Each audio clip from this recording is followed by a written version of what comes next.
happy to join with you today in what will go down in history as the greatest demonstration for freedom in the history of our nation.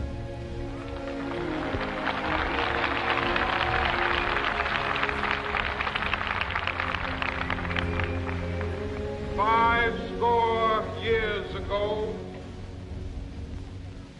a great American in whose symbolic shadow we stand today signed the Emancipation Proclamation. This momentous decree came as a great beacon light of hope to millions of Negro slaves who had been seared in the flames of withering injustice.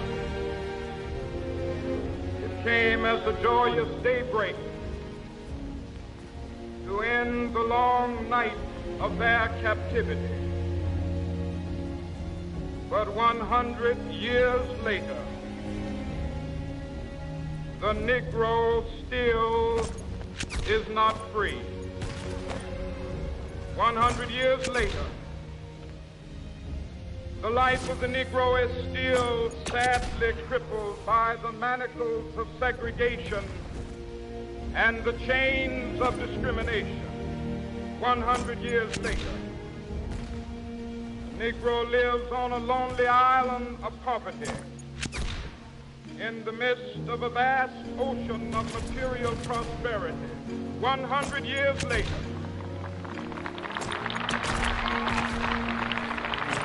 the Negro is still languished in the corners of American society, finds himself in exile in his own land.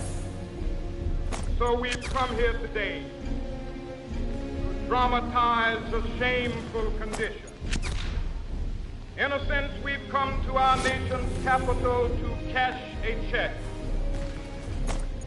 When the architects of our republic wrote the magnificent words of the Constitution and the Declaration of Independence, they were signing a promissory note to which every American was to fall heir. This note was a promise that all men, yes, black men as well as white men, would be guaranteed the unalienable rights of life, liberty, and the pursuit of happiness. It is obvious today that America has defaulted on this promissory note insofar as her citizens of color are concerned.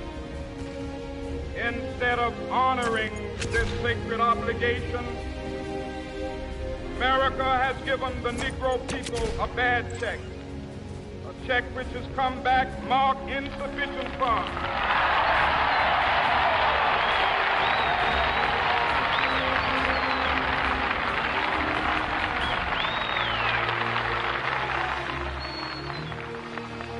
But we refuse to believe that the Bank of Justice is bankrupt.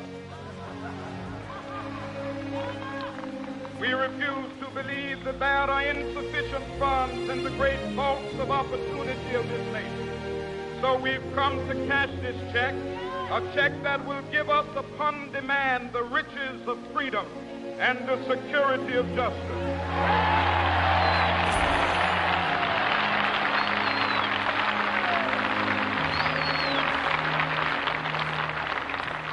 We have also come to this hallowed spot to remind America of the fierce urgency of now.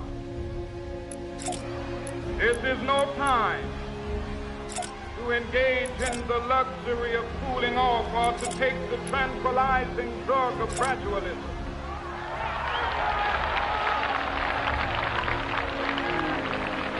Now is the time to make real the promises of democracy. Now is the time to rise from the dark and desolate valley of segregation to the sunlit path of racial justice. Now is the time to lift our nation from the quicksands of racial injustice to the solid rock of brotherhood. Now is the time. Make justice a reality for all of God's children. It would be fatal for the nation to overlook the urgency of the moment. This sweltering summit of the Negro's legitimate discontent will not pass until there is an invigorating autumn of freedom and equality. 1963 is not an end, but a beginning. Those who hope that the Negro needed to blow off steam and will now be content will have a rude awakening if the nation returns to business as usual.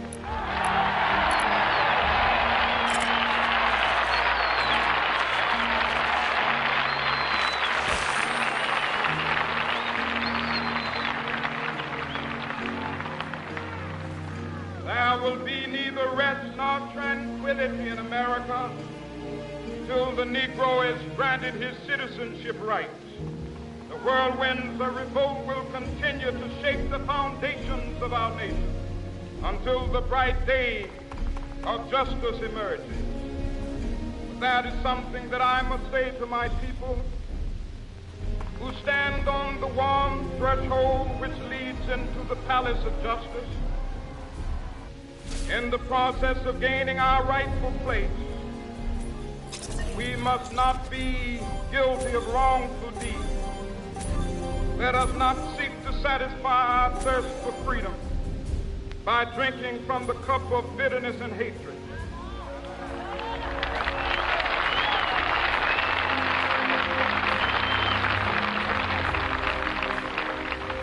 We must forever conduct our struggle on the high plane of dignity and discipline. We must not allow our creative protests to degenerate into physical violence. Again and again, we must rise to the majestic heights of meeting physical force with soul force. The marvelous new militancy which has engulfed the Negro community must not lead us to a distrust of all white people. For many of our white brothers, as evidenced by their presence here today, have come to realize that their destiny is tied up with our destiny.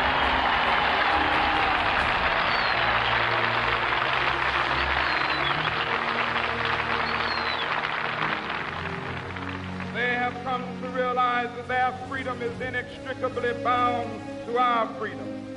We cannot walk alone. As we walk, we must make the pledge that we shall always march ahead. We cannot turn back. There are those who are asking the devotees of civil rights, when will you be satisfied? We can never be satisfied as long as the Negro is the victim of the unspeakable horrors of police brutality.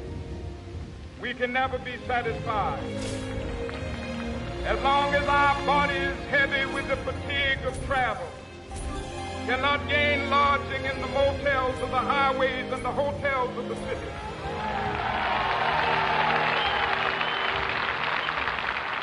We cannot be satisfied as long as the Negro's basic mobility is from a smaller ghetto to a larger one.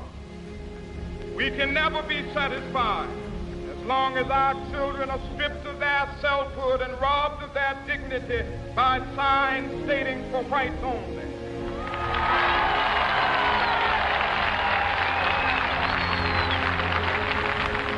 We cannot be satisfied as long as a Negro in Mississippi cannot vote and a Negro in New York believes he has nothing for which to vote.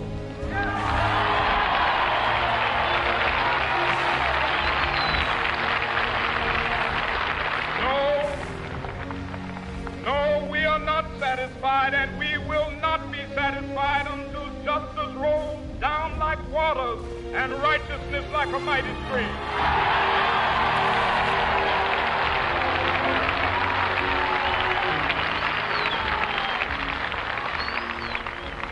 I am not unmindful mindful that some of you have come here out of great trials and tribulations.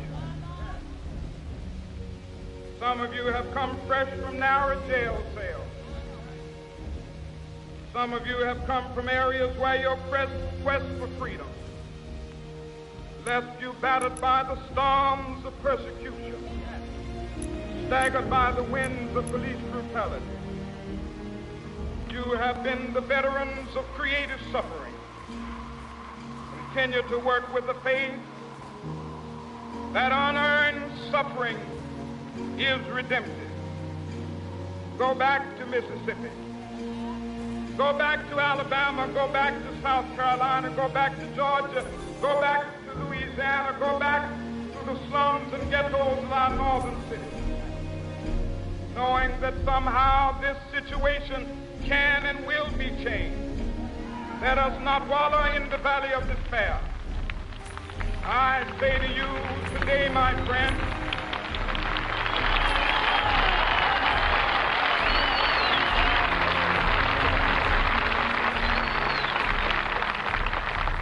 so even though we face the difficulties of today and tomorrow, I still have a dream.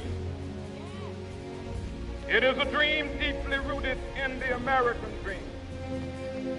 I have a dream that one day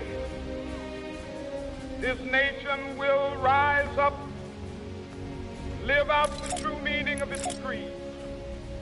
We hold these truths to be self-evident, that all men are created equal.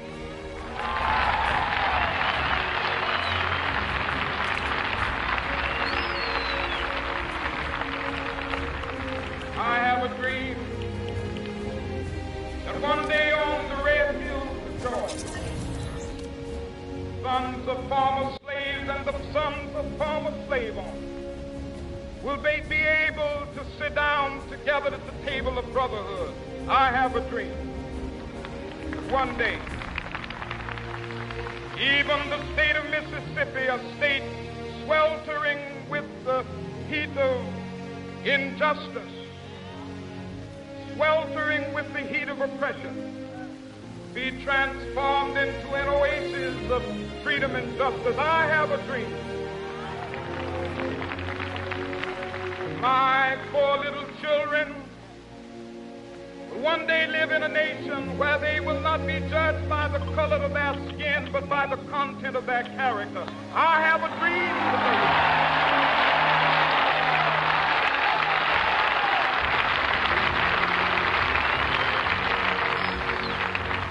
I have a dream that one day down in Alabama, with its vicious racists, with its governor having his lips dripping with the words of interposition and nullification, one day right there in Alabama, little black boys and black girls will be able to join hands with little white boys and white girls as sisters and brothers. I have a dream today.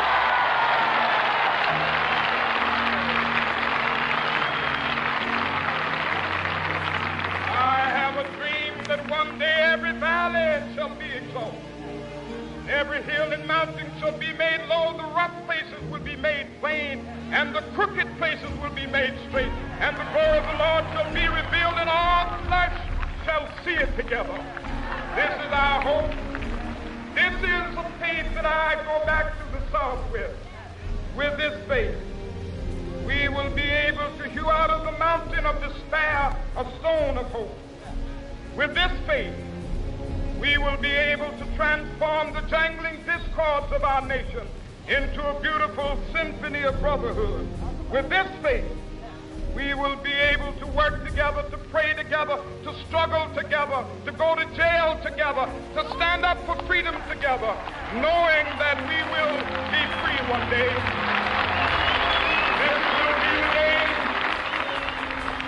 This will be the day when all of God's children be able to sing with new meaning, my country, tears of thee. Sweet land of liberty of thee I sing. Land where my fathers died, land of the pilgrim's pride. from every mountainside. Let freedom ring, and if America is to be a great nation, this must become true. So let freedom ring from the prodigious hilltops of New Hampshire. Let freedom ring from the mighty mountains of New York. Let freedom ring from the hiking Alleghenies of Pennsylvania. Let freedom ring from the snow-capped Rockies of Colorado. Let freedom ring from the curvaceous slopes of California. But not only that, let freedom ring from Stone Mountain of Georgia. Let freedom ring from Lookout Mountain of Tennessee. Let freedom ring from every hill and molehill of Mississippi, from every mountainside. Let freedom ring, and when it happens, when we allow freedom ring, when we let it ring from every village and every hamlet, from every state and every city, we will be able to speed up that day when all of God's children, black men and white men, Jews and Gentiles, Protestants and Catholics, will be able to join hands and sing in the words of the old Negro spiritual, free at last, thank God Almighty, we have